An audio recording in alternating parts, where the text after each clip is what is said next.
Magic reveals itself to those who remember where to look for it. This is Magic Hour, and I'm your host, Taylor Page.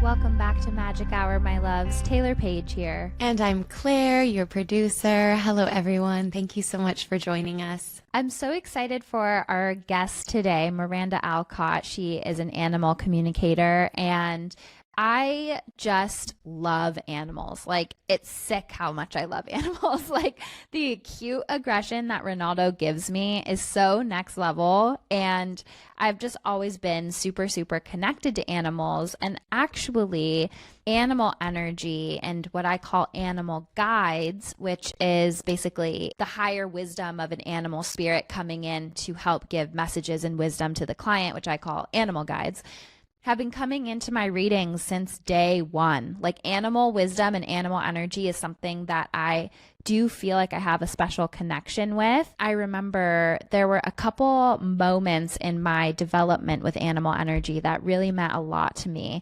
There was a time that I was sitting under a tree by a lake meditating, and all of a sudden, as I was meditating, I heard all of these birds around me cawing, and they were kind of in the rhythm. The message that I got was that they're in the rhythm of these, I don't even know what the right word is, but this sort of geographical magnetic pull rhythm that created a song, a language that I couldn't perceive of, but that they could. And actually their cawing was in tune to a Earth's song that I could not hear. And that there was something about, as they kind of flock and caw to different places, they're actually creating harmony with what's happening on like an electromagnetic pull level. Like, it was a really fast download and knowing that I got, but it was so cool because animals are truly in tune with the unseen world in such a magical way, and we can take for granted, like, that's just a crow being a crow, or that's just a flock of birds cawing, but it's like, no, they might actually be in response to something with the unseen world that is super magical that we just don't perceive of. And it's sort of that same idea of like, you don't know what you don't know. And so sometimes the greatest sign of intelligence is not thinking that you're smart, because you realize how much there is to know. And so sometimes we can project that cocky, we're so smart, humans are superior energy onto animals. Be like, they're just being a stupid bird. But it's like, no, we might not actually realize what they see and sense and what their instincts drive them towards, or what they perceive, or what their wisdom is. Yeah, I mean, I think it's this funny thing with humans, because we have this amazing brain and consciousness, and we're able to develop language, and we've created this complex society with buildings and structures and taxes and all these complicated things. And I think it makes us feel superior, but I also think it's made us lose touch with the natural world, and which is our nature. You know, we are the natural world, but we feel that we're separate. And I've noticed that and felt that even in my own life, of this like separation from animals, of thinking that they aren't as sophisticated as us. But then you think about like birds, and that they know to fly a certain way at a certain time, and what that experience must be for them. I mean, talk about intuition. That's like this deep knowing that like this is what needs to happen, and that happens with all sorts of animals in all sorts of ways. And they are so tapped in a way that I think we've almost like forgotten because of our intellect. Yes. And then we're depressed and we're anxious. And it's like, why? Because we've disconnected from our primal instincts that animals are still have in spades, obviously. Just because we have more rules and structure, does that really equal success? Are we really happy? Are we enjoying life? Are we connected to nature? Are we doing a good job being stewards of the land? So I could not agree more. And I remember, because sometimes pets also come through in angel readings or mediumship readings. So sometimes I can connect with whale as an animal guide and the messages that they have for you. But then sometimes I also connect with actual pets that you would recognize. And there's so many different times that this has happened, but one story that really sticks out was an early on mediumship reading. And I was with this woman and her dad came through and I was saying, your dad is showing me that he is with a little black and white puppy on the other side. And she was like, no, he had a German Shepherd. And I was like, no, that's not what I'm seeing. He's with a little black and white puppy that was a girl. And she was like, oh my gosh, I adopted a little black and white puppy, and that puppy passed of some sickness 2 days later. And that was like, a while ago, back towards the time that he passed over. And what the dad said was, this was meant to be my puppy in spirit. And so she wasn't even thinking about that puppy because that puppy passed so long ago. And that German Shepherd was like the dad's dog while he was here. But that puppy passed and joined in spirit, but got to be with her for 2 days. And it was such a beautiful message. And it gave her so much healing that he had the puppy, because it devastated her that the puppy passed so quickly. And so there's just so much that we don't even realize with pets and family. And it's just so beautiful. And another really beautiful connection I had was a regular client of mine who listens to the pod, so she'll know this is her. She has I think a Chihuahua who I connected with, and in an angel reading she asked me to connect with her dog and was nervous that her dog was going to pass.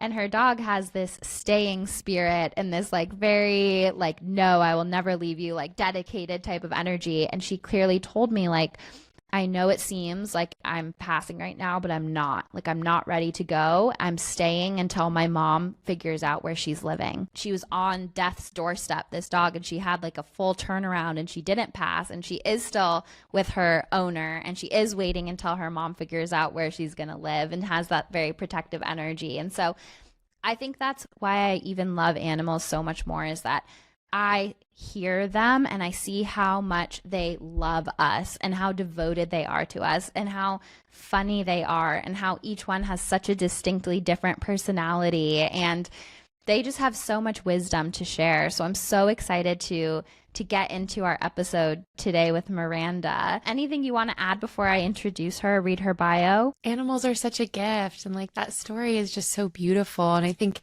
as human beings, we can feel sometimes alone and like disconnected, and connecting with human beings can be complicated. And there's a lot of, variables in that. And I was somebody growing up who I had some pets, but I never found like deep, a little bit, but I didn't have like a deep connection to animals in the same way that I know you have. And I think it's been a beautiful journey for me, and I invite anyone else to like just open yourself more to that connection, like especially if you're feeling alone or disconnected. Like, animals in the natural world are here with us, and we can find deep, meaningful connections with them, and their love is so pure, and they have so much to show us and open our eyes to. So yeah, today as you move through your world, like even with like the squirrel on the path, or, even the bugs, like I'm so squeamish with bugs, but like, bugs are just doing their thing as well. And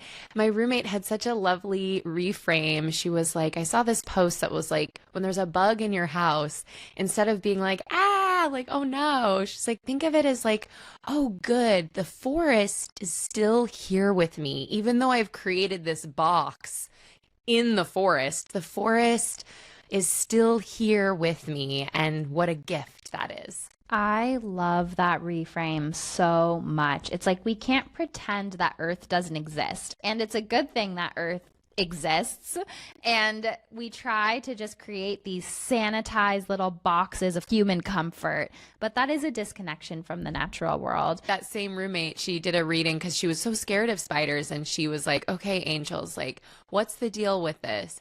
And the download she got was that it was her ancestors coming through to say hi. And that has now she is not afraid of spiders. Every time she sees one, I'll hear her being like, okay, grandma, this way, and like, I don't know. So I think maybe if we can like reframe our fear around them and find a way to like be in harmony with them, we'll probably have a better experience too. Absolutely. And when Spider comes through as an animal guide in a reading, the energetic message I get from Spider Spider has a lot around them. It can be connected to manifestation as spider weaves their web to draw in what they want to attract. There is a lot of really beautiful lore around spiders and history around spiders and cultures that have, revered spiders. My message that I get, and, our guides use our subconscious associations, is that spider, when it comes up in a reading, the message is it's time to face your fears head on. So spider is about remembering that the fear is usually greater than the actual reality of the situation and facing it head on and diving headfirst into the shadow. So to me, that is the message, that when you're seeing a lot of spiders, it's like, where is the fear of something greater than the reality of it? And how can you be brave and just confront it head on? I love that. I feel like that was the same thing with the snake I saw the other day too. It was like, okay, scary, but also, can you face it head on and see what this cute little snake has to offer? I think snakes are so cute. Like, especially baby snakes, if you look at their face, their eyes are like perfectly round circles and they're just so cute. And they are magnificent. They really are. And they have a forked tongue. Like, oh my God, cute. And they just want to be left alone. And I think that's why I like snakes so much. It's like, I just want the same effing respect as a rattlesnake. Like, don't touch me. Yeah, I don't want to be touched. Like, I love that for snakes. Yes, they're very powerful, even though they're small, for the most part, they're small.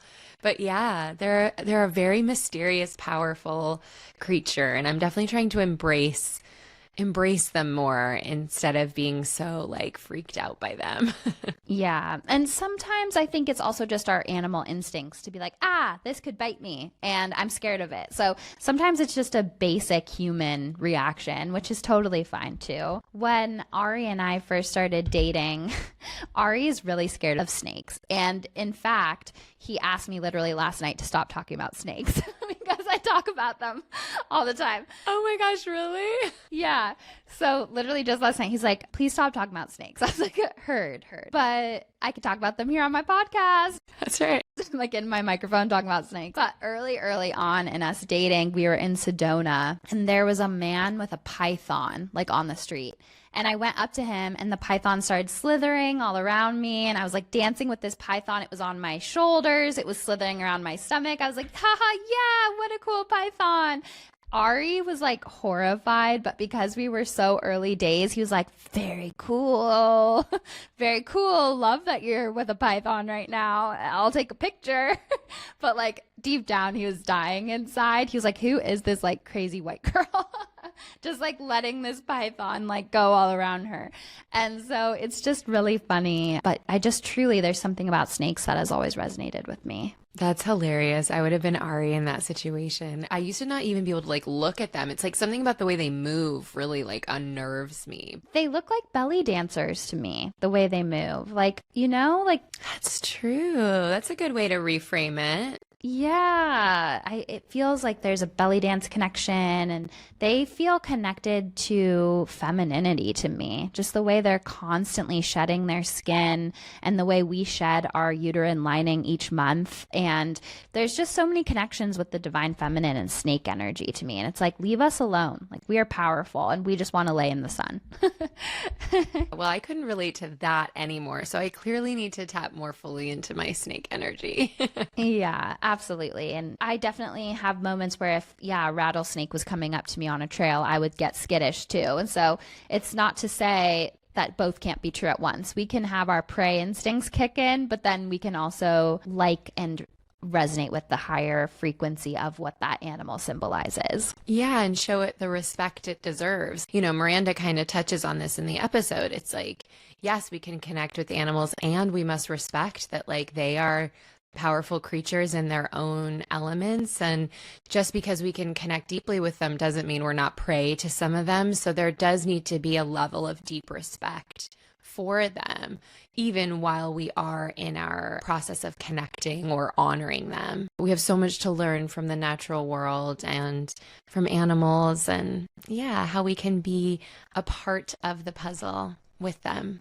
Absolutely. I'm so excited to introduce our guest today, Miranda Alcott.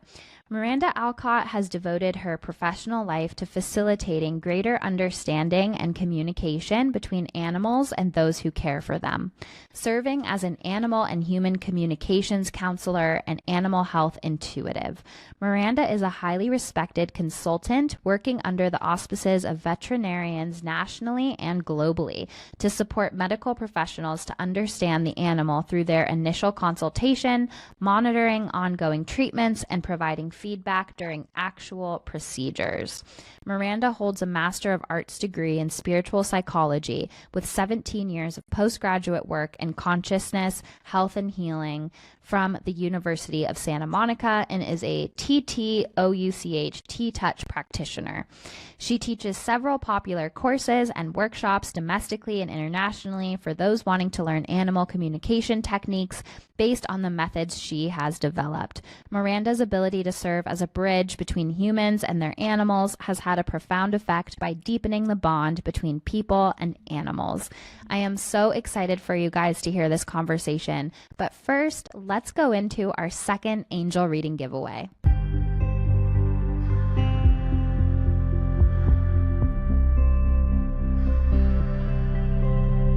We're so excited, you guys. We hit 111 five-star reviews.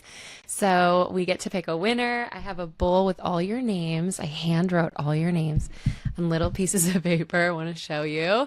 If you're watching on YouTube, it's a big bowl of names. So thank you all so, so much for doing this. And our next giveaway will happen when we hit 166 five-star reviews. So please keep sending your five-star reviews in. It means so much to us and it helps more people find the pod. And the more that we get people to find the pod, the more we can continue doing this. So it really means the world to us. Your support is everything. Screenshot them, email them to contact@magichourpod.com, and Claire will enter you into not only the next angel reading giveaway, but every single one to come. So the earlier you find the podcast, the more angel reading giveaways you can be entered into. And please continue to send your listener questions and stories as well. Keep sharing the pod. We just appreciate the support so, so much. So who am I reading for? Okay, here I go. I'm going to pick a name. Okay. Andrea Keefe. Or Andrea Keefe. I'm sorry if I'm saying your name wrong. You are our winner. Congratulations, Andrea or Andrea. So excited to connect with you, and we will be in touch with you. Yes, I will send you an email with all the details. So whether or not you're listening, we will be in touch. Congratulations. Yay. Much, much love.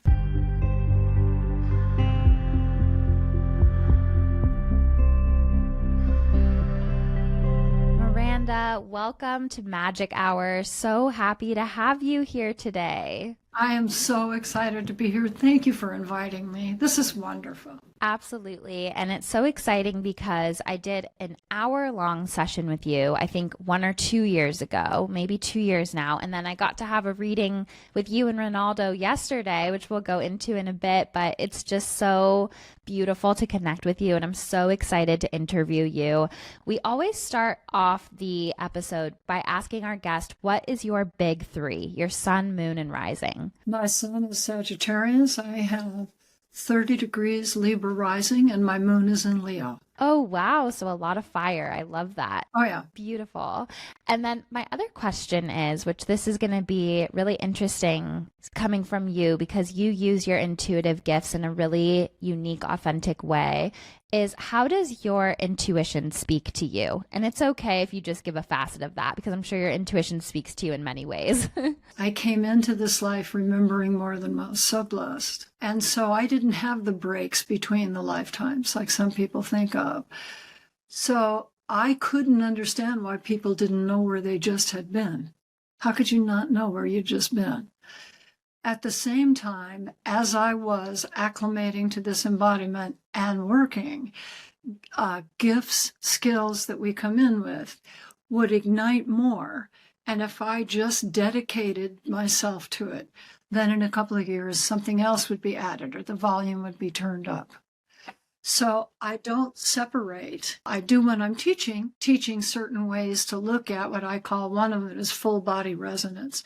But I don't separate Does it only come in? As somebody who has an emphasis on animal communication and listening to animals, do animals have a similar soul path to human consciousness? Are they of the same source as us? Do they reincarnate like us? Do they have soul agreements before they come in? I'm always curious to know, because sometimes people say, oh, maybe I was a horse in my past life, or maybe my dog was a wise old man in a last life.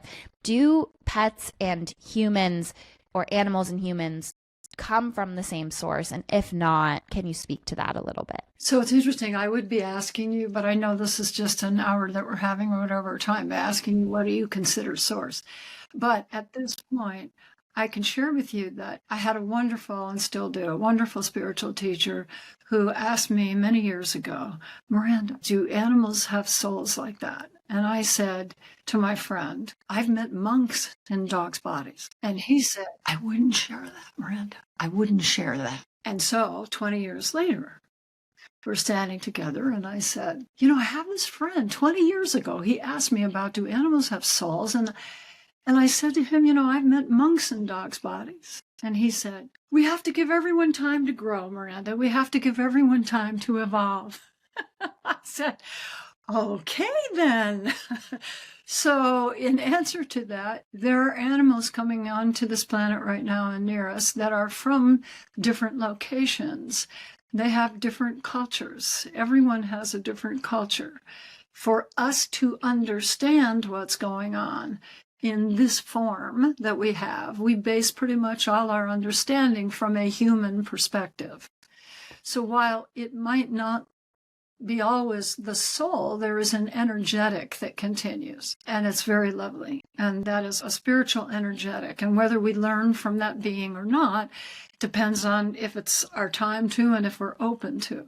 I completely agree.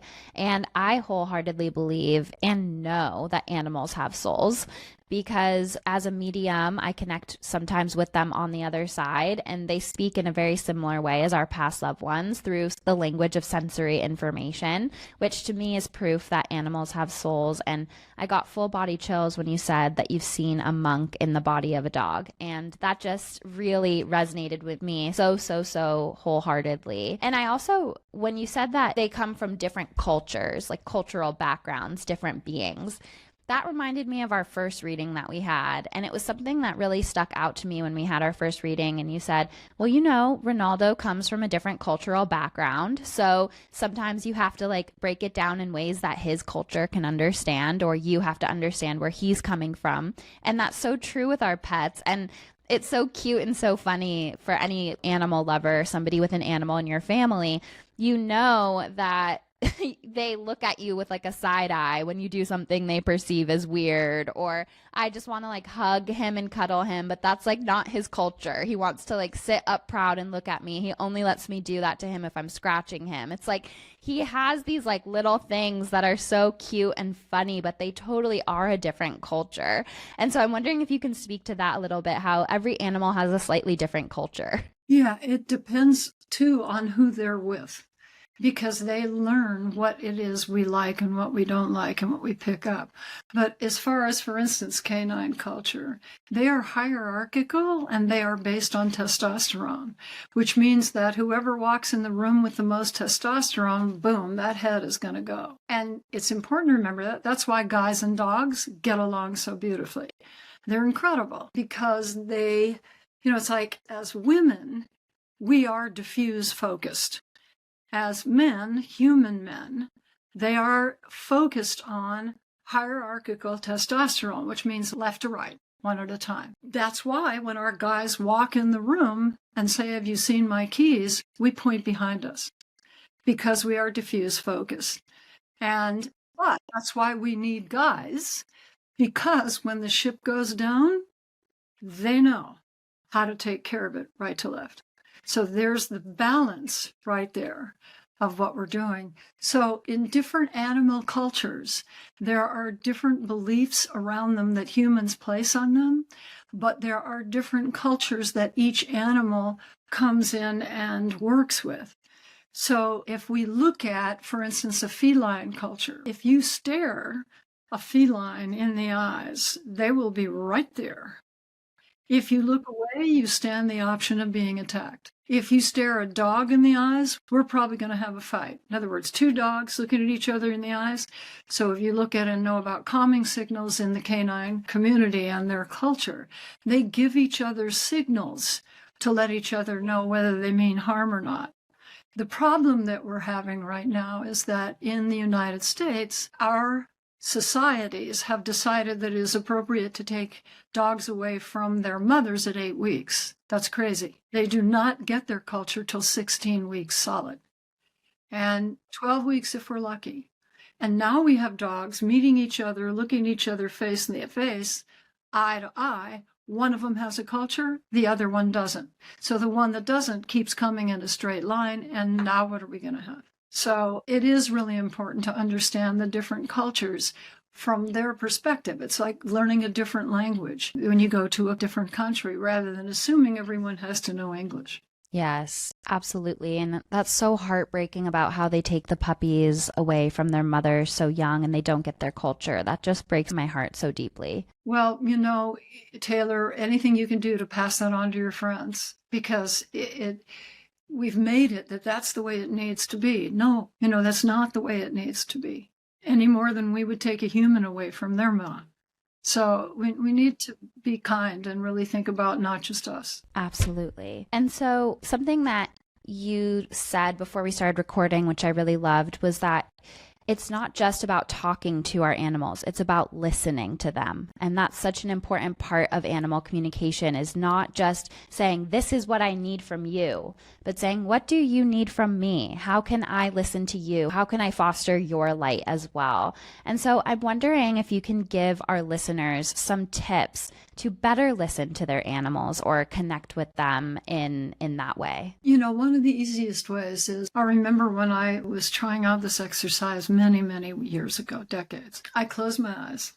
I was sitting on the couch, and I had my very first hearing dog, because I'm hearing impaired, and he was trained to alert me to sound.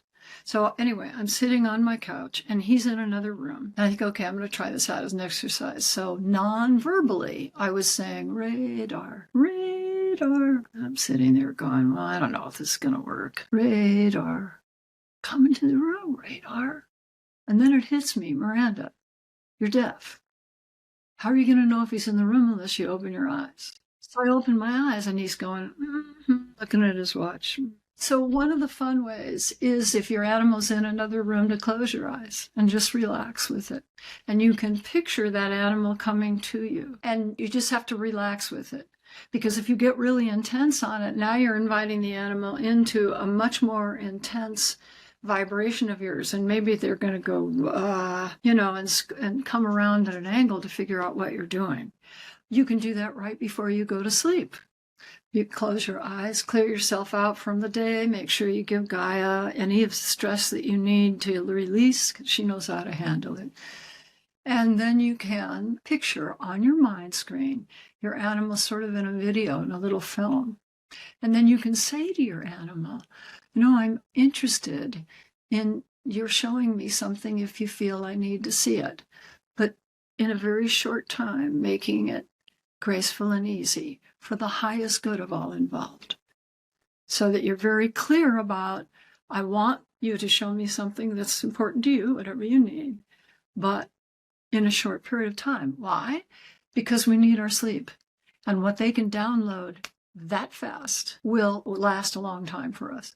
So not putting that, and it has to look like, and I've got to, that sort of thing. Just be open, different culture. That is so sweet and such a fun exercise to try. Well, can I tell you a story about one? Please. This woman came to me with her cat. Cat was very sick. And she said she wanted to know if the cat was ready to transition. The cat was not ready to transition, but she was giving subcutaneous fluids. And she said he has such a problem with it. And I explained to him, this is what needs to happen. This is what's going on. And so she said, well, I'm just going to stop them. And I said, hold on. If you stop subcutaneous fluids for an animal that needs it, they literally slowly mummify. So that's not the kindest thing to do. She said, well, will he let me know? And he said he would communicate with her. So I didn't see him for 6 months. And she came back in and she was furious. And the woman said, wow, you tell him and you tell him, and he said that he would, come to me, and he didn't. And I thought, this will be interesting to see if the cat even shows up. And the cat showed up. And he listened to her. And then he said, I'll make you a deal.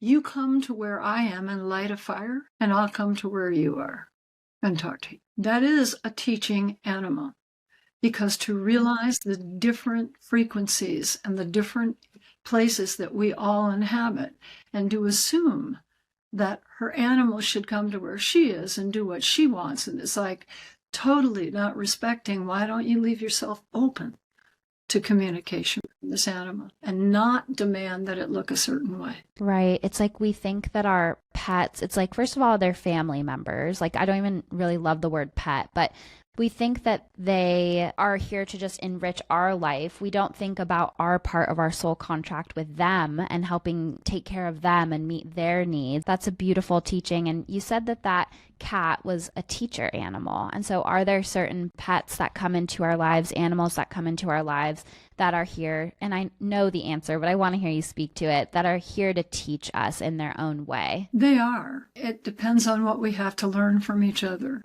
And the master teachers are another level, and there are many levels of them depending on what their mission is. It means we need to remain open so that we can listen to what's going on, experience what's going on, rather than, and it needs to be. So there are many people. For instance, I had a woman who was in hospice, and she was trying to transition. And in the state of New Mexico, that can happen. And she said, I don't understand why I'm having trouble leaving my body. And I said, what is it that is bothering you? And she said, well, it's my cat. I'm worried about what's going to happen to my cat. And the woman who was with them said, Miranda, I'm already taking the cat. That's already decided. He has a home. And she said, I'm just still worried. The client said, I'm just still worried about him.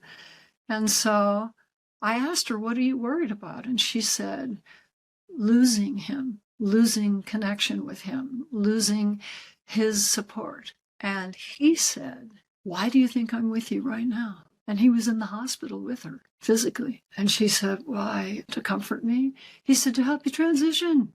Like, you're not doing this alone. And within, I think, 3 days, she passed, which was wonderful. Because when we give ourselves the permission to talk about, I am reliant on you, I do need this, or how can I help you? So much teaching comes through. So many wonderful lessons can come through.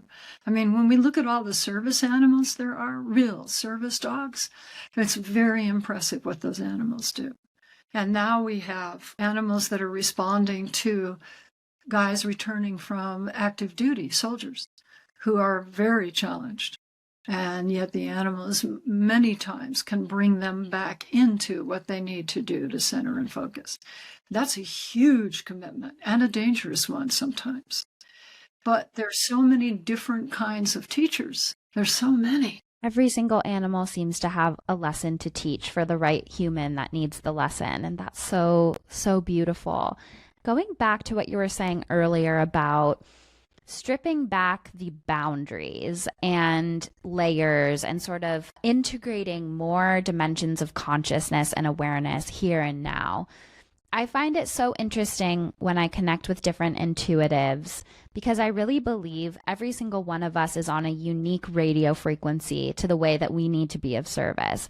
And you saying that message and with that perspective, it brought me to animal consciousness, because as they are here, I just see them drifting between worlds. Ronaldo watches beings in the house. I see him just following them with his eyes. He dozes. He can talk telepathically. It's like animals have very little restriction between realms, and they're just in this silent state of connection. And it seems to me that you're in the same energetic consciousness and place. And so I find that so synchronistic with the work that you do.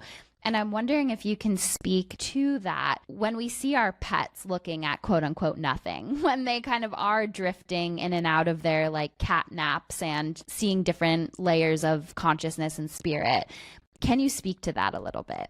Absolutely. One of my favorite teaching stories is a woman who called me for the first time, and she said, I want to know how my dog is doing, and I just need to know if it's time for him to transition.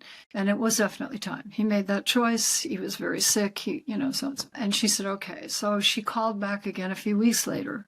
And she said, I just want to ask him questions, which she did. But she said, the one that I really want to ask is, why did he keep looking up at the ceiling? Like, why did he keep looking up where the ceiling meets the wall? And I said, let me ask him. So I asked him, Ruff, your human wants to know why you're doing that. He started to answer. And as he was answering, a human gentleman, non in physical form, came in. And I said to this woman, I know this is not why you hired me, but I need to let you know your dog was showing me this man has come in. Do you want to communicate with him? He says he's your father. And she stopped and said, okay. So he said, I want you to know that I am sorry and I apologize for having abused you as a child. The woman burst into tears and sobbing. And she got off the call. She didn't slam the phone down. She just got off the call. And I didn't hear from her for a year. And she came in for another appointment and said, I cannot thank you enough. Because from the time my dog shared that and showed me, she said, I've had a lot of healing take place. And my life has completely changed. Now, we might say, if we'd met that dog earlier, wow, that dog was probably goofy and really funny. But in the transition of the higher state of what there is to teach and what there is to learn, boom, that's the one who brought this man in to support his human. So when people ask, why is my dog doing so-and-so, there's always information there, depending on where it leads and what's going on. And I think it's very valuable. And then there are always mosquitoes and flies involved too. So. Oh, really? They're watching flies and mosquitoes. That's so funny. I feel like I can be biased towards dogs because I am a dog mom and I love my little babe. And I'm allergic to cats, but I love all animals, but I just don't have as much experience with cats because I'm allergic to them. But I'm wondering, like, from your perspective and your decades of experience, do you find that cats and dogs maybe have different medicine for their humans? Or do you find that cats and dogs have similar lessons, messages, and medicine? Or is there kind of a distinction between who's called to what? Has nothing to do with species. Okay. Has everything to do with what the human still has to learn. That makes sense. And with cats, sometimes they come into my readings when they pass away, and they are very energetically different than dogs sometimes in general. In that there is just this like proud energy with them that I feel often. And, there is such a connection with cats, witchy women, familiars, like healing energy and old soul energy with cats. And I'm wondering if you can speak to the familiar energy with cats and witches and all of that, those connections. So yes, they have a higher frequency than most of us do. Mm-hmm. And I will share with you, they are very articulate and they work in many different ways. Many of them started coming back 5-8 years ago because of what we were heading into and started working with their families. But the funny thing that I found was the cats started coming in when the humans were trying to sleep. Only when I got the call, it was the human saying, my cat is waking me up in the middle of the night and wants to play. And I started getting a number of these. And I said, okay, what's going on, you guys? Like, what's happening? Well, what they showed me was the cats that were off planet that were coming back on, but not in embodiment, were coming on to help what's going on, not only with our culture, but with the entire planet. And they would entice the cats that were in body to play and have fun. So we started to set rules up. This is really great if you guys want to play out in the living room, not in the bedroom. And so that because humans need rest. And no matter what you're teaching us, if we don't have rest, we can't follow through. So, it was like a hard sell for a while, but it took. It took. That is so funny. Yeah, they are exquisite and they are very wise. And they also have their own groupings that they work with. When you were speaking in the beginning of how the energy that you came from was so advanced before you incarnated, and that it was different here, and there was a lot of humility involved when you came back to humanity, that's kind of what cat energy reminds me of. They're like, we were gods in ancient Egypt, and we are advanced, and even the frequency of our purr heals you. Like, you are lucky for our attention and healing. Different species have different gifts. And it has to be, I call it a gift because in their cultures, if we care to spend time, there are things we can learn and use about ourselves. So interesting. I'm wondering, as somebody who lives close to the ocean and has a connection with the ocean, what communication is like with marine animals, or if you ever communicate with marine animals. So I'm going to visit a friend in Hawaii, and I was hoping we could spend some time with dolphins. This is not a free dolphin. I mean, this is not someone out in the ocean. However, the night before we went to this place, and actually on the airplane on the way over a few days before, I was communicating, just sending them love, apologizing for the situation they were in, talking about that there were several people they know that care, that are concerned about what's going on. And when we got to this place that had them, we were allowed to walk down onto the beach to watch them. And, they have you put on a little life jacket, but you don't get in the water. Well, I walked just with my friend and like 3 other people out onto this beach, and out of nowhere, that dolphin came up onto the beach. And the person who was in charge of all of that said, "I've never seen this. I don't know what's happening. I've never seen this happen."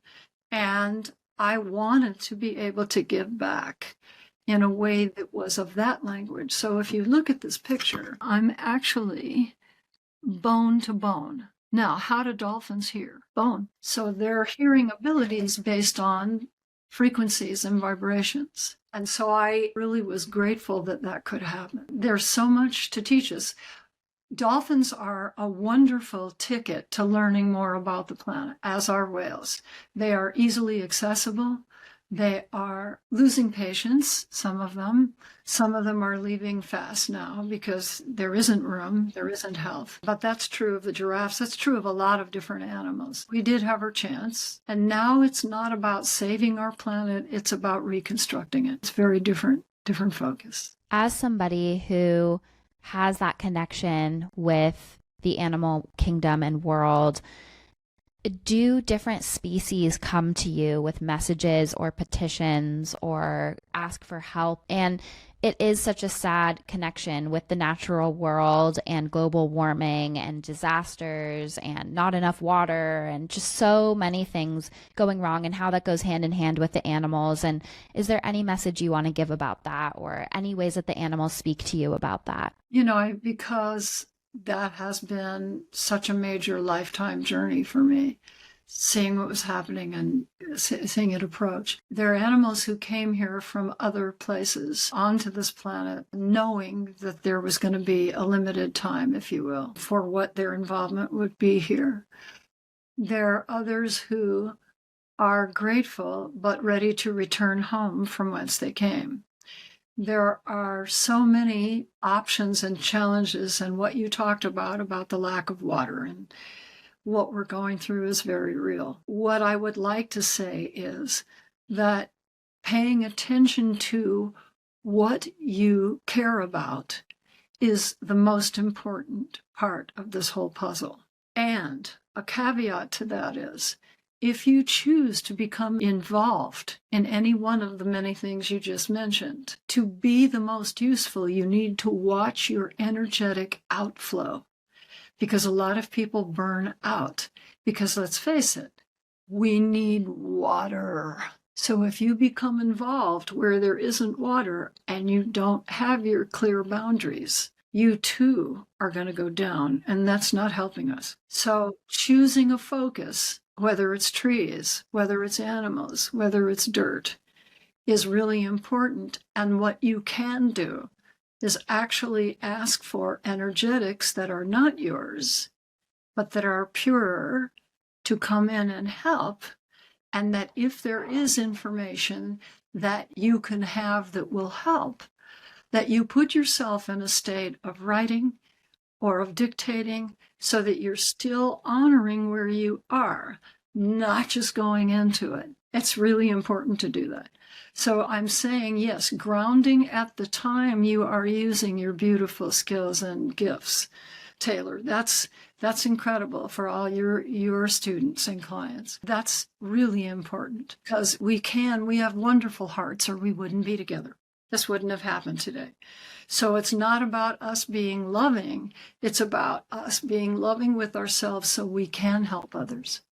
And that's where that differentiation comes in about pick something that does mean a lot to you, but make sure it's not a lot to you. Yeah, it has to be sustainable. Exactly. Yes, absolutely. I could not agree more. And with the way the planet is through these changing times, activism is non-negotiable for empaths. We have to make a difference and fight for reconstructing and reimagining the planet. And so part of that balance is learning how to do it sustainably and not continually burning out, because there will always be more injustices that we see and that we want to help. So I could not agree more. Yes, we need to be strong in that being strong of someone in your face about how this is all whatever, BS or whatever. Listening to it and saying, yeah, that's not my reality, actually. So in other words, you're not, people, especially now when we're coming up to voting, people say, are you this, are you that? And here's what I say to them. I am not a Democrat. I am not a Republican. I'm not in the center aisle. I'm not even over the center aisle because I feel the system is broken to a great extent.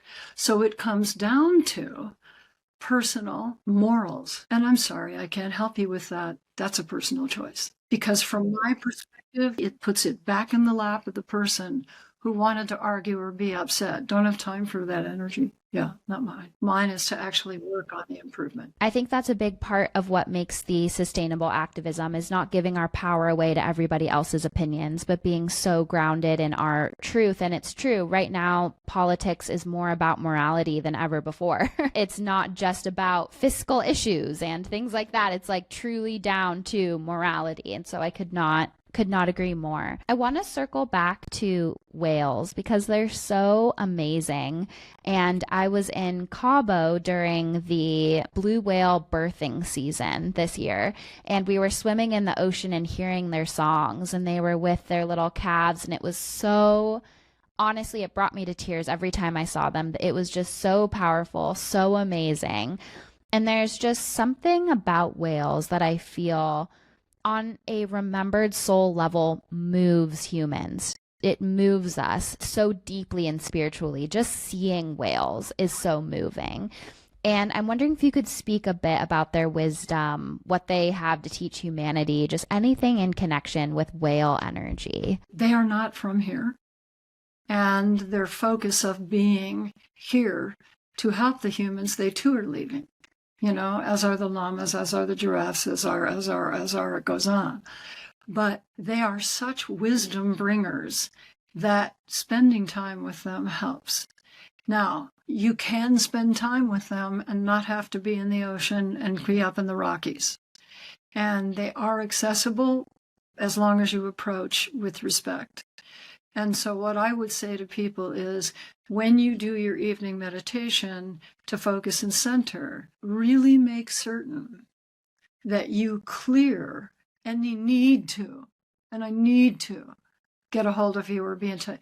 It's, I am open for the highest good of all concerned to what you feel I need to know or that my people need to know. Because they've had enough of this is what's happening, this is why we're, and it's like these beings are amazing. Let's let them speak to us. They are these gentle giants who really need to be respected. And so to me, the highest form of respecting in this situation we're discussing is listening, pretty much everywhere. is listening. So I love that you got to do that, especially with the calves, Taylor. That's so wonderful. Yes, it was amazing. And I love your suggestion. And it can apply to any animal guide, whale, dolphin, panda, but just saying my intention is to connect with you and I'm here, I'm open, I'm grateful to receive whatever truth you want to share with me, and I'll leave it at that. And that's such a beautiful way for that animal's energy to have their message told or their wisdom shared or their unique brand of magic passed on to us. So I love that suggestion so much. Well, and actually simplifying and saying, I am learning animal communication and I would like to learn. I know you know about us as humans. Is it okay with you? And sometimes the animals will say no. And you back off and you say, okay, I'll wait till the next one. So that's part of the respect of giving them room to be able to say, what they want to say. We have to just think about really just being quiet and listening. And I know you know that. Absolutely. But it's a great reminder. The other animal that I want to talk about a bit is snake, because I actually love snakes so much. And I find snake to be one of my personal sort of animal guides that comes up a lot. They are one of the animals that work with me really strongly. And I joke because Ari, my husband, and I, we got in a fight when we started dating. And that night he had a dream that a snake bit him. And he apologized to me immediately. I was like, don't anger my snakes. I think snake is also so symbolic of forbidden knowledge and witchiness and magic, and it's such a animal that's sacred to goddess energy. And so I'm wondering if you can speak a bit to your experience with snakes or what they communicate to you, or their type of energy. One of the things I love about snakes is they're sloughing their skin because they are ready to give up what has been. And so just that in itself is such a wonderful lesson.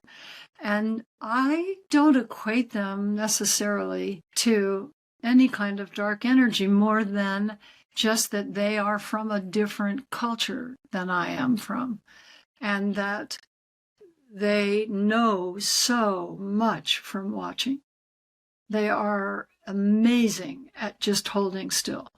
Many times we don't even know they're there. I remember one time I was hiking in the Santa Monica Mountains, and I had my service dog with me, and we were just having a good time. And here was a little baby snake. And it was at the beginning of spring, little baby snake. And the snake was moving so slowly, even though we were there, even though we were present, it was so slow. I went, something's going on with that guy. That guy's not well. There's something going on. So I said to him, are you not well? And he absolutely stopped. And he looked up at me and he looked down. So I texted my friend and I said, I'm going to take a picture of this snake because I want to make sure, there's something going on here. Took a picture of the snake, and up on my screen comes, my God, Miranda, run, it's a diamondback. And what's interesting is, at that point, I backed, not going forward, but I backed, and boom, that head came around with eyes right away, which to me was such a difference in the energetic communication, because what came through that phone was, and that was not how I had approached it. So as far as what they bring, we have to be open. I know I keep saying that, and I don't mean to be boring. It's just that we have to be careful to not place what we think of snakes as opposed to listening to what they might share. So there's a lot, if you've done a study of the medicine cards at all, which is indigenous forms of understanding and communicating with animals. There's a beautiful book, which is Medicine Cards. And I think you would enjoy that, Taylor, a lot, because every animal in there is a teacher of some sort. And so it would be really sweet. And I think your friends would like it too. I love that. Thank you for that recommendation. And I love that story too. And I couldn't agree more that certain animals have been demonized very unfairly, like snakes and wolves and even spiders to a certain extent. I have a friend who lives in Australia where she has really big spiders all around. And my husband and I are pretty scared of spiders. And I was talking to her and she was like, no, there's this beautiful big brown spider that lives outside of my art studio, and I say hi to her every morning. She's like, you would love her. And I was like, Terry, I don't know if I would love her. I'm a little scared of spiders. And she was like, no, you just don't know her yet. And that really deeply resonated with me because spiders are so scary because they're so other. They look other, they have a different culture, we aren't used to how they act, we're scared of them, but in reality, we just don't know them. And they're scared of us too, or don't really want to be part of what we're doing either. It's like we just don't know each other. And I think with the animals that have been demonized or otherized, it's because we simply don't know each other. And that's a bigger lesson for even human to human healing as well. We just don't know each other yet. And there are animals to which we are prey. So what's important about that is, again, looking at their culture. I worked with a mountain lion some time ago, and how that animal was being treated was challenging to be near. However, I apologized to him and said, I'm sorry that this has happened. I know you need to be with your people, and right now that's not a possibility.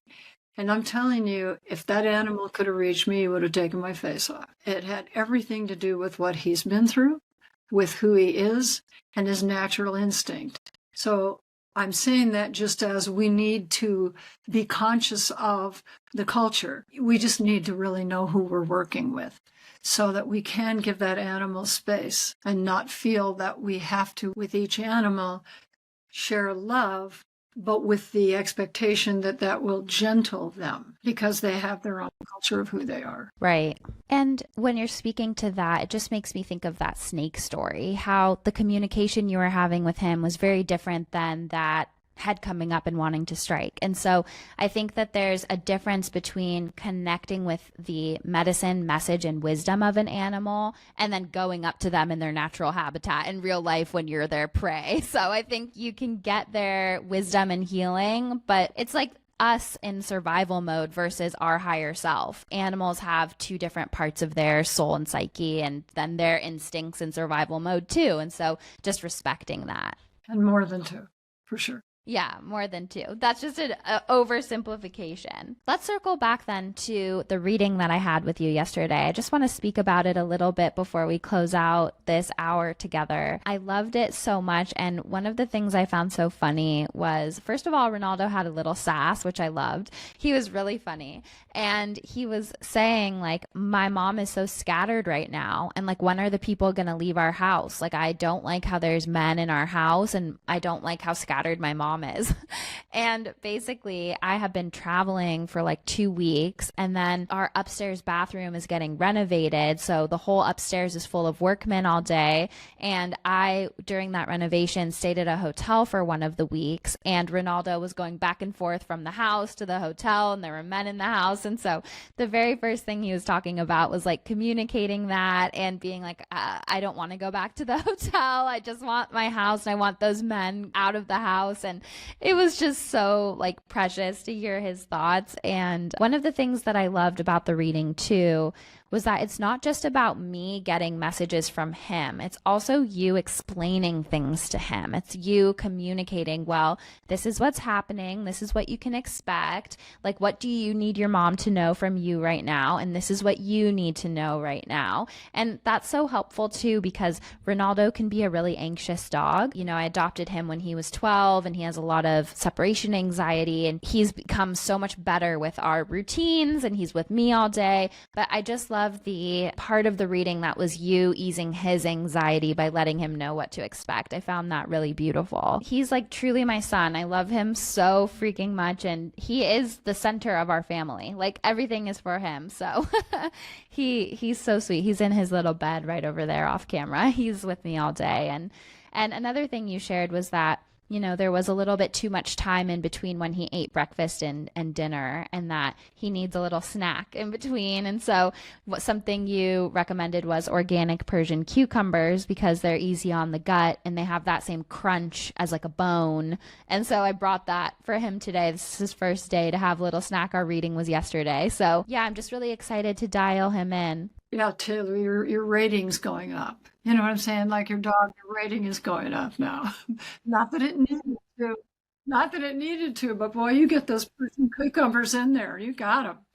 That's excellent. I'm so excited. And, you know, he's 15 now. And as he's getting older, I just want to make sure that he has everything he needs. And so I think also something that's beautiful with the timing of the reading is that pets go through different phases of life, just like humans. And at different phases, they need different things, just like humans. And so calling somebody like Miranda and checking in, what does my pet want me to know? What can I explain more to them? How can I support them through this phase of their life and their evolution is so beautiful because they can't speak English like we can. So they need us to make a conscious effort to really listen to them.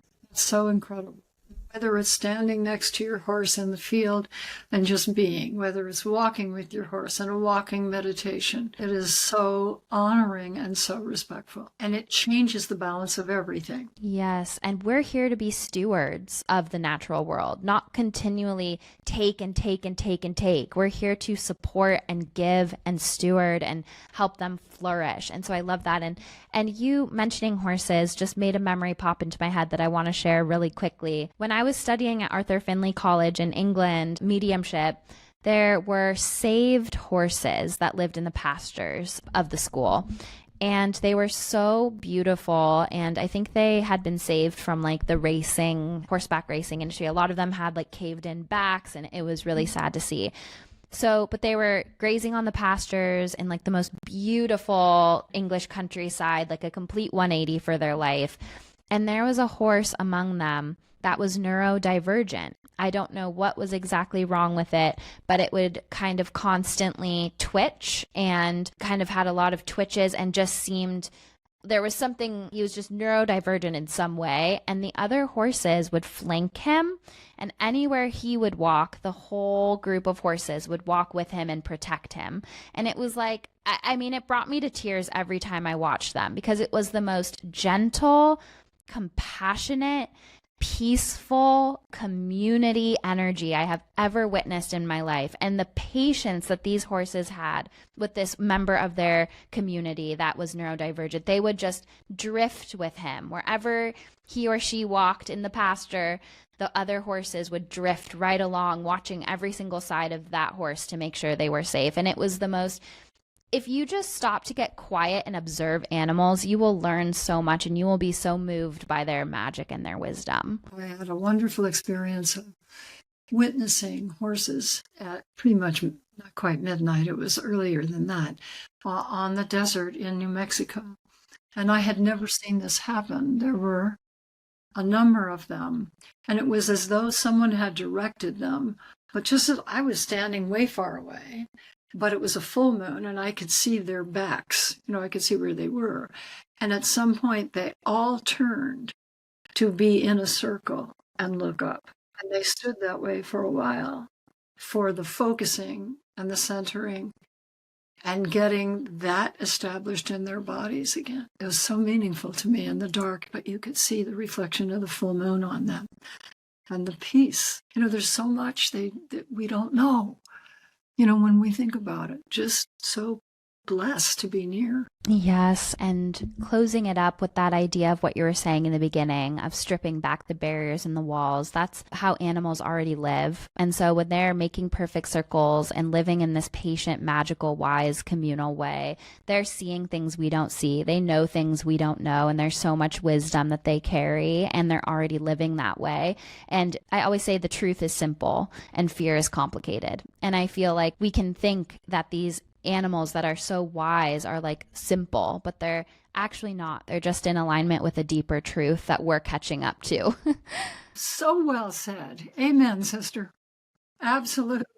That is so well said. Thank you so much. I mean, I love animals so much. I could talk to you forever. We'll have to have you back. But in the meantime, please tell people where they can find you and about your courses and anything you want to share. Excellent. Okay, I appreciate that. So I do teach online courses in Beginning Animal Communication Level 1.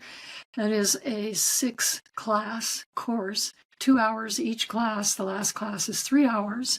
The extension level 2 is more focused on opening the humans with the animals. The animals have requested that people can only learn so much unless they make room inside of themselves. So level 2 is all about working with the animals, but also addressing making room inside ourselves. Same thing, 6 classes. And then level 3 is one-on-one mentoring. And that has to be approved because I need to know if this person, the people are really serious in what they're doing, and it's one-on-one. And that's a series of 10, and then we take it from there. And what's really neat is I thought about this morning how to give back again, which I love doing. And that is that if someone is interested in the courses, it's MirandaAlcottCourses.com. If they're interested in having an appointment on the phone, if it's international, it's Zoom. But I do have appointments for health focus, as well as behavior, as well as euthanasia, as well as posthumous.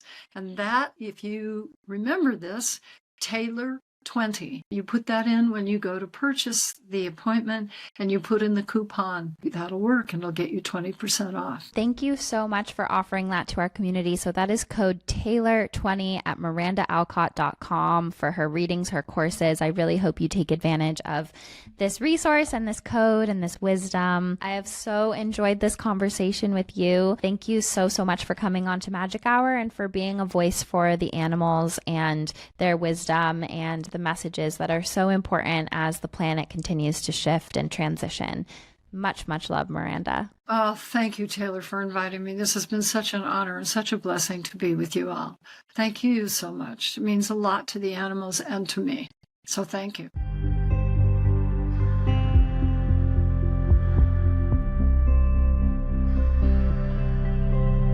Hello, my loves. Welcome back to Sitting with Spirit, the section of the podcast where I sit with Spirit, get the messages from our angels and guides and past loved ones that want to be shared for the collective this week. Please take what resonates with you and leave the rest. And if you know somebody who might benefit from the message, please send it their way. So the first thing that I want to talk about before I get into the messages was I was called to share about the connection with pets and past loved ones. And our past loved ones work through our pets. I really believe that our pets are able to perceive the spirit world in a way that us, with our distractions and our technology and our noise and our constant busyness and activity, have to really actively work to connect with the spirit world. And I think it comes more naturally to our pets. And a message that I got really early on from a medium at Arthur Findlay College was like basically saying, oh, I see a little white dog around you, which is my dog Ronaldo, and that your mom sends love through that dog. And so I've seen a similar message in my readings where sometimes our past loved ones, they work through our pets. And if you find your pet being extra loving, clingy, needy, or if they even are helping you on your grief journey while you're missing someone, like pets are really special healers in their own right. But then our past loved ones in spirit can kind of nudge them or direct them to, give us a little extra love or send love through them. And it's very similar to how our past loved ones send birds as signs. They send butterflies as signs. It's like the natural world and the spirit world work hand in hand in really beautiful ways. And so just stay open to that, because animal energy is so tied in with past loved one energy, even if it's just like a hawk hanging outside your window for hours. It's like, why would that hawk be doing that? They are sent and they get the message, and it's just very, very special. So I just wanted to call attention to that. So when I started tuning into the messages from our angels and guides, the very first thing I saw was the symbol of a baby. And a baby is my sign for a new chapter, rebirth. It can be an actual baby, something new that wants to be born into your life. But this baby was in shadow. And so what that tells me is that for a lot of us, we know that something new wants to come in, but we aren't quite sure what that is or how to go about it.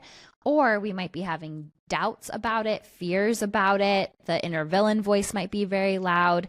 There's something here between a shadowy relationship to the new that wants to come in. And that can be connected in so many different ways. It can be a hard time letting go of what isn't working. It could be fear of timelines. It can be scarcity consciousness. It can be just so many different things. But the main message here is that just like using the metaphor for pregnancy, that sort of time period, I believe it's called the gestational period, where you're pregnant and like the baby needs to grow and mature, like that's where it feels like we are now, in this womb like portal where the new wants to come in, and it's just in this time where we're being asked to make aligned space for it. That is our one job right now in the physical world, to cut ties to things that haven't been working so that there's space for it to come in, energy for it to come in, time for it to come in. In the mental realm, where are the thoughts trying to hold you back or keep things crowded or noisy? Where does there need to be more space there? In the spiritual world, where can we make more room for connection with our angels and guides and make more space? And that's really a big message right now, is making space for what wants to come through next, even if we're not sure what that is yet or how it will come about yet. That's not really our job right now. Our job right now is to do the best with what's in our control here and now, to be radically honest with ourselves about what's working, what's not, and take the appropriate action steps so that that baby can come out of shadow and be more of an excitement and a celebration. We're dealing with the shadowy portion of this right now, the shining light on the darkness, the clarity, and the finding peace in the unknown. And then I was seeing a question mark as a symbol, which is my sign for just a lot of unknown right now, a lot of moving pieces, a lot of big questions. And your angels were kind of funny because they were showing me this like hotline and like the phone's going off the hook. And I just got this feeling of like, our angels hear us, and it is a time where they are stepping in extra close because so many people are navigating times of transition and times where they need support. And I kept seeing this feeling of like, while you're in transition, your angels are on like overtime, like they're sending the A squad, like they're helping you and they're here to help you.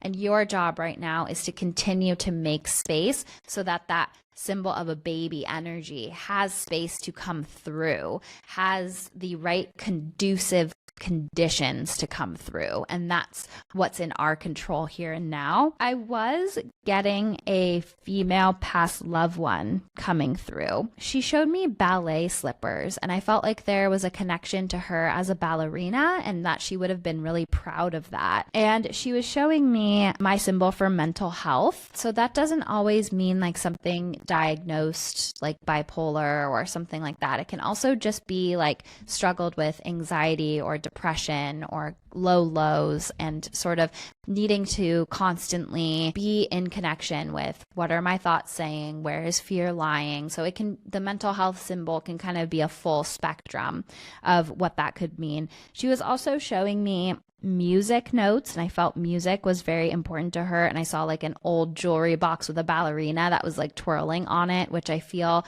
like she would have had something like that. I also got a connection to Italy with her. I got a connection to fashion and really liking to be well dressed and put together. I also felt a heart problem with her. I felt a lot of pressure on my chest, and I also felt like her personality was a bit more shy or reserved or proper, or kind of just not the most warm on the exterior, but a little bit more held together and composed. And then I saw a little girl in her family doing ballet, and that she was really like, she loved that, and that she dances with her, and that she's around her, and that felt really beautiful. And so her message, she had a few messages. One of them was that we're in a moment now to peel back the layers of what's been expected of us, like who we were expected to be, how we're expected to show up in society, the stories we tell ourselves about who we are, the proper decorum of things. It's this moment where she's saying, like, I wish I would have let myself be a little bit messier. I wish I would have let myself color outside of the lines and make mistakes. I wish I would have let myself explore and experiment and follow my truth. But there's something about her life that felt very laced up and composed, and like she really felt like she had to show up that one way. But there's a message here of like, strip that all back, because at the end of the day, none of that really matters. What matters is love, and if we followed our passion and if we were true to ourselves. And so that's her first message, is just being a little easier on yourself, not taking everything so seriously. And that's the feeling that I get from her, is that she took things very seriously, and that she wishes that she would have just sort of, loosened up a little bit, had a little bit more fun.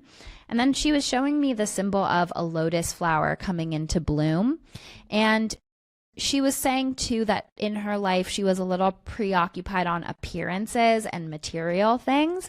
And that what she really wished that she would have focused on more was like her connection with spirituality and doing the deeper work on rewiring her thoughts, feeding her mind, focusing on inward health and nourishment and beauty as external beauty and nourishment. And so there's something here too about like, as you age, as you get older, these external things that you used to care about won't be as significant to you. And it is that relationship that we have with our soul and with our inner reality that strengthens and doesn't go away and is there for us throughout our whole life. And to make sure that you're giving it as much love and attention as attachment to the external. And then the other thing that I was getting from her, it's funny because I get this connection to like Audrey Hepburn with her. And it's like she would have either been compared to her, or kind of looked like her, or have a similar style as her. But for some reason, she's bringing that up. And I get this feeling from her of like, we're in a moment now. And she's all about balance. So she's saying that internal stuff. But on the other side of that, I do feel like this person was very connected to fashion and liking to look nice. And the last thing she's leaving us on is that it seems like for some people, there's an evolution of personal style, like stepping into a new way that we feel beautiful, or we style ourselves, or that we are honoring the inner shifts that we had with the external reflection of how we dress ourselves or how we style ourselves. And I feel like that's the last message that she's leaving on, is this sort of evolution of self-expression through style. And I feel like also, this is going to be a very specific message, but I feel like for some people out there, there's a deep connection to style and clothes and fashion and design that you're not taking seriously, or that you have such natural skills and talents for, but that you're keeping on the back burner. And her message is like, just let it go. Like, just do what you want to do. Put it out there. Take the leap. And it kind of goes back in her earlier message of, yes, she was a ballerina. She was proud of that. She was a mother. She was proud of that. She showed up in all these ways, but she had these other passions and things that she would have liked to explore that she didn't give herself the chance to. And that's what I want to leave you on, especially if you're somebody that resonates with that fashion or design type of message. Like, that is a very valid gift and it's needed.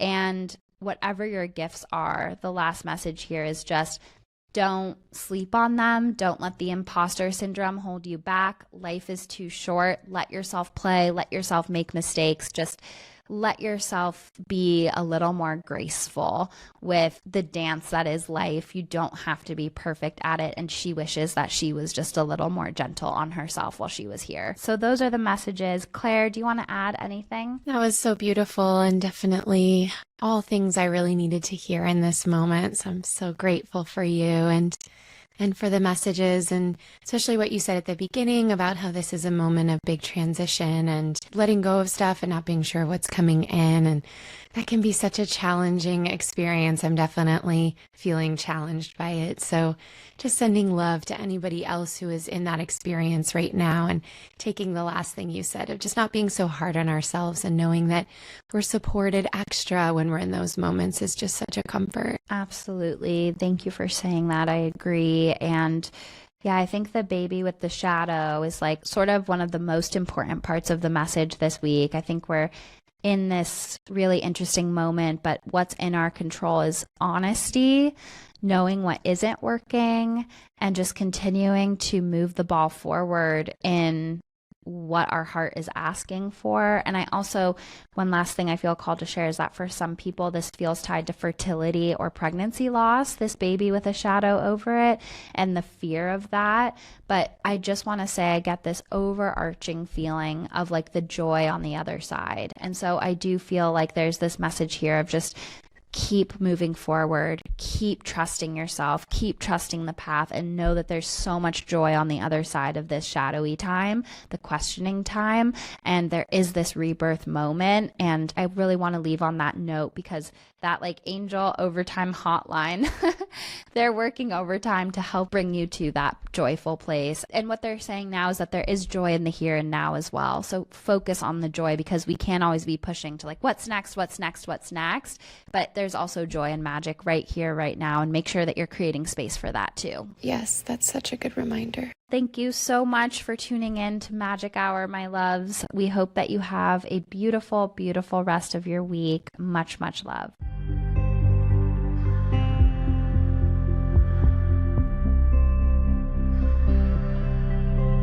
For more information on Taylor and her work, go to angelsandamethyst.com or connect with her on Instagram at angels_and_amethyst. She is the one verified account with this name and will never DM you for a reading. If you have any questions about intuition, spirituality, angels, or anything and everything magical, please email contact@magichourpod.com. We will answer listener questions once a month in our solo episodes. Are you an aligned business owner that would like to advertise to our beautiful hummingbird community? Please email contact@magichourpod.com. Make sure you're subscribing to Magic Hour so you never miss the magic. And don't forget to leave us 5 sparkling star reviews. They help more magical people find the pod. Please screenshot and email your 5-star reviews to contact@magichourpod.com, and we will send you a free downloadable angelic meditation and enter you to win an angel reading with Taylor Page. The next giveaway will happen when we hit 166 5-star reviews. Thank you for listening to Magic Hour with Taylor Page. Remember, you are magic.